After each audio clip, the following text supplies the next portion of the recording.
ഈ രാഷ്ട്രീയത്തിൽ ഒരു വിവിധ ചേരിയിലാണെങ്കിൽ പോലും ഒരു എത്തിക്സ് അതിലും ആവശ്യമാണ്. പക്ഷെ ഒരു എത്തിക്സ് ഇല്ലാത്ത ഒരു പൊതുപ്രവർത്തകനാണ് മാത്യു കുഴൽനാടൻ എന്നുള്ളത് ഇപ്പോൾ ഈ കോടതി വിധി പ്രകാരം പൊതുസമൂഹം മനസ്സിലാക്കുകയാണ്.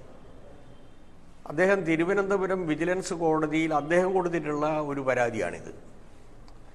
ഈ പരാതിക്ക് അടിസ്ഥാനമായിട്ടുള്ള കാര്യം വേറൊരാളെ കൊണ്ട് മൂവാറ്റുപുഴ വിജിലൻസ് കോടതിയുടെ മുമ്പാകെ ഒരു ഗിരീഷ് എന്ന് പറയുന്ന ഒരാളെ, അത് ഇദ്ദേഹത്തിൻ്റെ പ്രോക്സിയാണ്, വെച്ചുകൊണ്ട് ആദ്യം കൊടുപ്പിച്ചിരുന്നു.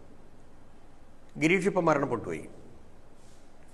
ആ ഗിരീഷ് ജീവിച്ചിരിക്കുന്ന സമയത്ത് മൂവാറ്റുപുഴ വിജിലൻസ് കോടതി ഇതേ കോസ് ഓഫ് ആക്ഷൻ, ഇതേ പെറ്റീഷൻ്റെ അകത്ത് പറഞ്ഞ കാര്യം തന്നെ അവിടെയും പറഞ്ഞു.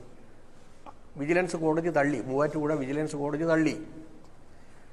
അതിനെതിരായി മരണപ്പെട്ടു പോയ ആൾക്കാർക്ക് പകരം വേറൊരാളെ കൊണ്ടുവന്ന് ഹൈക്കോടതിയിൽ ഇതിനെതിരായി അപ്പീൽ കൊടുപ്പിച്ചു. ആ അപ്പീൽ ഹൈക്കോടതി കിടക്കുകയാണ്. അതിൻ്റെ ഭാഗമായി ഒരു നോട്ടീസ് പോലും ബഹുമാനപ്പെട്ട മുഖ്യമന്ത്രിക്കോ വീണക്കോ എതിരായി ഹൈക്കോടതിയുടെ ഭാഗത്ത് നിന്ന് പോയിട്ടേ ഇല്ല. ഈ കേസ് എൻ്റർടൈൻ ചെയ്യേണ്ട കേസാണോ എന്നതിനെ സംബന്ധിച്ച് പോലും ഹൈക്കോടതി തീരുമാനിച്ചിട്ടില്ല. അതിൻ്റെ ഇടയിലാണ് തിരുവനന്തപുരം വിജിലൻസ് കോടതിയിൽ ഇതേ കാര്യം വെച്ചുകൊണ്ട് പ്രിയപ്പെട്ട മാത്യു കുഴൽനാടൻ ഒരു കേസ് കൊടുത്തത്. ഇതേ സാധനം തന്നെ. ആ കേസിൻ്റെ അവസ്ഥയാണ് ഇപ്പം നിങ്ങൾ കാണുന്നത്. ഇതിൻ്റെ ഉള്ളടക്കത്തെ സംബന്ധിച്ച് എനിക്കറിയില്ല. പക്ഷേ വിജിലൻസ് കേസ് തള്ളിയിരിക്കുന്നു എന്നുള്ളത് പൊതുവിൽ വന്നല്ലോ. ഇതാദ്യം തന്നെ ഞാൻ പറഞ്ഞതാണ്, ഉള്ളി പൊളിച്ചതുപോലെയാണിത്. ഇതിൻ്റെ ഉള്ളിൽ യാതൊന്നുമില്ല. ഫസ്റ്റിൽ അദ്ദേഹം പറഞ്ഞ എന്തായിരുന്നു, അന്ന് ഞാൻ മറുപടി പറഞ്ഞതാണ്. ആദ്യ ആൾ പറഞ്ഞ എന്തായിരുന്നു, വീണ അനധികൃതമായി മാസപ്പടി വാങ്ങി 1,72,00,000 രൂപ, ചെയ്യാത്ത സേവനത്തിന് മാസപ്പടി വാങ്ങി, അതിന് ഇൻകം ടാക്സ് കൊടുത്തിട്ടില്ല, GST കൊടുത്തിട്ടില്ല എന്നാണ് ആദ്യം പറഞ്ഞത്. അപ്പോൾ അന്നേ ഞങ്ങൾ മറുപടി പറഞ്ഞു, ഇത് വാങ്ങിയ കാശിന് ഇൻകം ടാക്സും കൊടുത്തിട്ടുണ്ട്, GSTയും കൊടുത്തിട്ടുണ്ട്. പിന്നെ അതിൽ നിന്ന് അദ്ദേഹം മാറി മതിയായ സേവനം കൊടുത്തിട്ടില്ല എന്നുള്ളിടക്ക് എത്തി. മതിയായ സേവനം കൊടുത്തിട്ടില്ലെങ്കിൽ വീണക്കെതിരായി ഏതെങ്കിലും ഒരു സ്ഥാപനം നിങ്ങൾ മതിയായ സർവീസ് കൊടുത്തിട്ടില്ല എന്ന് പറഞ്ഞുകൊണ്ട് ഈ കമ്പനി കൊടുത്തിട്ടുണ്ടോ, അല്ലെങ്കിൽ വേറെ ഏതെങ്കിലും ആധികാരിക കേന്ദ്രത്തിൽ നിന്ന് നോട്ടീസ് കിട്ടിയിട്ടുണ്ടോ? ഒന്നുമില്ല. ഇതുമായി ബന്ധപ്പെട്ടുകൊണ്ട് ഒരു ആധികാരികമായിട്ടുള്ള കേന്ദ്ര agency income tax interim settlement ബോർഡിൻ്റെ മുമ്പാകെ ഈ പ്രശ്നം വന്നു. അത് ഇൻകം ടാക്സ് ഇവേഷൻ നടത്തി മതിയായ രേഖകൾ ഹാജരാക്കിയില്ല, ഇൻകം ടാക്സ് തട്ടിപ്പ് നടത്തി എന്നതിൻ്റെ ഭാഗമായി ആ കമ്പനി റെയ്ഡ് ചെയ്തതിന് ശേഷം ഞങ്ങൾക്കെതിരായി ചുമത്തിയിട്ടുള്ള പിഴ ശരിയല്ല എന്ന് പറഞ്ഞുകൊണ്ട് കമ്പനി ഇൻകം ടാക്സ് സെറ്റിൽമെൻറ്റ് ബോർഡിൽ, ഇൻട്രീം സെറ്റിൽമെൻറ്റ് ബോർഡിൻ്റെ മുമ്പാകെ കേസ് ഫയൽ ചെയ്തു.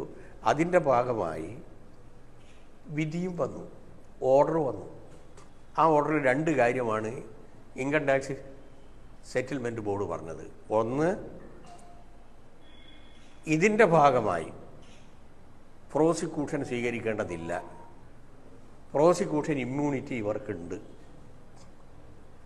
2, ചെലവാക്കിയിട്ടുള്ള തുക അത് ജെന്യൂൻ എക്സ്പെൻഡിച്ചറാണ്, അതുകൊണ്ട് ഇൻകം ടാക്സ് പെനാലിറ്റി ചുമത്തേണ്ടതില്ല. ഈ 2 കാര്യങ്ങൾ വ്യക്തമാക്കി. ആ സമയത്താണ് ഇതുമായി ബന്ധപ്പെട്ടുകൊണ്ട് SFIO serious fraud investigation office ഈ കേസ് പരിശോധിക്കണമെന്ന് പറഞ്ഞുകൊണ്ട് ബഹുമാനപ്പെട്ട ഹൈക്കോടതിയുടെ മുമ്പാകെ ഒരു കേസ് വരികയാണ്. ഹൈക്കോടതി 210 പ്രകാരം അന്വേഷിക്കാം. കമ്പനിയുടെ നടത്തിപ്പുമായി ബന്ധപ്പെട്ടുകൊണ്ട് കമ്പനിയുടെ നടത്തിപ്പിൻ്റെ ഉള്ളടക്കത്തിൽ എന്തെങ്കിലും പ്രശ്നങ്ങളുണ്ടെങ്കിൽ അത് പരിശോധിക്കാം. ഇതിൽ വ്യക്തികളുമായി ബന്ധപ്പെട്ടുകൊണ്ട് പരിശോധിക്കാൻ നിയമപരമായി സാധിക്കില്ല, അതുകൊണ്ട് 212 ഇൻവോക്ക് ചെയ്യാൻ പറ്റില്ല എന്ന് പറഞ്ഞുകൊണ്ട് ഹൈക്കോടതിയുടെ വിധിയുണ്ടായി. ആ വിധി നിലനിൽക്കുന്ന സമയത്താണ് കേന്ദ്ര ഗവൺമെൻറ്റിൻ്റെ ഇടപെടലിൻ്റെ ഭാഗമായി 212 പ്രകാരം അന്വേഷിക്കാൻ വേണ്ടി ചുമതലപ്പെടുത്തിയത്. ഞങ്ങൾക്ക് വളരെ സന്തോഷമായതിലുള്ളൂ. അന്വേഷിക്കട്ടെ, അന്വേഷിച്ചാൽ ഒരു കാര്യം വ്യക്തമാകും. ഉപ്പ് തിന്നവൻ വെള്ളം കുടിക്കേണ്ടി വരും. 1,72,00,000 രൂപ വാങ്ങിയതിന് മതിയായ തെളിവുണ്ട്. വാങ്ങിയതിനും തെളിവുണ്ട്, കൊടുത്തതിനും തെളിവുണ്ട്. ഇനി മതിയായ സർവീസ് കിട്ടിയിട്ടില്ല എന്ന് ആർക്കെങ്കിലും ആക്ഷേപമുണ്ടെങ്കിൽ അതുമായി ബന്ധപ്പെട്ടുകൊണ്ട് ബ്രീച്ച് ഓഫ് കോൺട്രാക്റ്റോ അതുപോലുള്ള IPC വെച്ചിട്ടുള്ള കേസ് എടുക്കാൻ പറ്റൂ. വേറൊന്നും അതിലെടുക്കാൻ പറ്റില്ല. അത് മാത്രമല്ല, സേവനം കൊടുത്തിട്ടുള്ള ആൾ ഞങ്ങൾ സേവനം കൊടുത്തിട്ടുണ്ട് എന്ന് പറയാനോ അല്ലെങ്കിൽ സേവനം കൊടുത്തിട്ടില്ല എന്ന് പറയാനോ ഇതുവരെ ഒരു വേദിയിലും അവസരം അവർക്ക് കിട്ടിയിട്ടില്ല. എന്നാൽ 68 കോടി രൂപ ഒരു രേഖയുമില്ലാതെ ഈ കേരളത്തിലെ അറിയപ്പെടുന്ന രാഷ്ട്രീയ പാർട്ടിയുടെ നേതാക്കന്മാർ വാങ്ങിയെന്ന് പുറത്തു വന്നിട്ടുണ്ട് CMRൽ നിന്ന്. അത് രാഷ്ട്രീയ പാർട്ടിയുടെ നേതാക്കളുണ്ട്, മാധ്യമക്കാരുണ്ട്, ഉദ്യോഗസ്ഥന്മാരുണ്ട്, അമ്പല കമ്മിറ്റിക്കാരുണ്ട്. അപ്പോൾ സ്വാഭാവികമായും ഞങ്ങൾക്കിതിൽ യാതൊന്നും പേടിക്കേണ്ടതില്ല. ഇനി നല്ല രംഗങ്ങളായിരിക്കും. സീരിയസ് ഫ്രോഡ് ഇൻവെസ്റ്റിഗേഷൻ ഓഫീസ് ഈ കേസ് നിഷ്പക്ഷമായി നടത്തിയാലുണ്ടാകുക. കാരണം 68 കോടി രൂപ കൊടുത്തതിന് തെളിവുണ്ടല്ലോ. കമ്പനി കൊടുത്തിട്ടുണ്ട് എന്ന് പറഞ്ഞിട്ടുണ്ടല്ലോ, വാങ്ങിയിട്ടുണ്ട് എന്നും പറഞ്ഞിട്ട് തെളിവുണ്ടല്ലോ. ആ കാശ് എവിടെയാണത്? ഏത് ഇലക്ഷൻ കമ്മിറ്റീൻ്റെ മുമ്പാകെ ഏത് ഇലക്ഷൻ കമ്മിറ്റിക്കാണ് കൊടുത്തത്? ഏത് പാർട്ടിക്കാണ് കൊടുത്തത്? ഏതാളുടെ അക്കൗണ്ടിലാണ് വന്നത്? ഇത് എന്തായാലും SFIO അന്വേഷിക്കുമ്പോൾ പറയേണ്ടി വരുമല്ലോ. ഞങ്ങൾക്കിതിൽ യാതൊരു പ്രശ്നവുമില്ല. അപ്പം വിജിലൻസ് ഇപ്പം നിൽക്കില്ല എന്നുള്ളത് വന്നു. ആൾറെഡി ഒരു വിധി ഉണ്ടായി, ഇപ്പം രണ്ടാമത് വിധിയും വന്നു. ഇനി ഏത് കേസുമായിട്ട് ഇവർ നടന്നോട്ടെ, ഉപ്പ് തിന്നവൻ വെള്ളം കുടിക്കും എന്ന് ഞങ്ങൾ ആദ്യം തന്നെ പറഞ്ഞതാണ്. ഇത് ഉള്ളി പൊളിച്ചതുപോലെ ആയിരിക്കും, ലാവിലും പോലെയായിരിക്കും. ലാവിലിൻ്റെ കേസ് എന്തായിരുന്നു ഞാനിവിടെ പറയേണ്ട ആവശ്യമില്ലല്ലോ. ബഹുമാനപ്പെട്ട ഉമ്മൻചാണ്ടി വിജിലൻസ്, അദ്ദേഹത്തിൻ്റെ കീഴിലുള്ള വിജിലൻസിനെ കൊണ്ട് അന്വേഷിപ്പിച്ച് വിജിലൻസ് പറഞ്ഞു പിണറായിക്കെതിരായി കേസെടുക്കേണ്ടതില്ല. അതിനെതിരായി ക്യാബിനറ്റ് ചേർന്ന് CBIക്ക് വിട്ടു.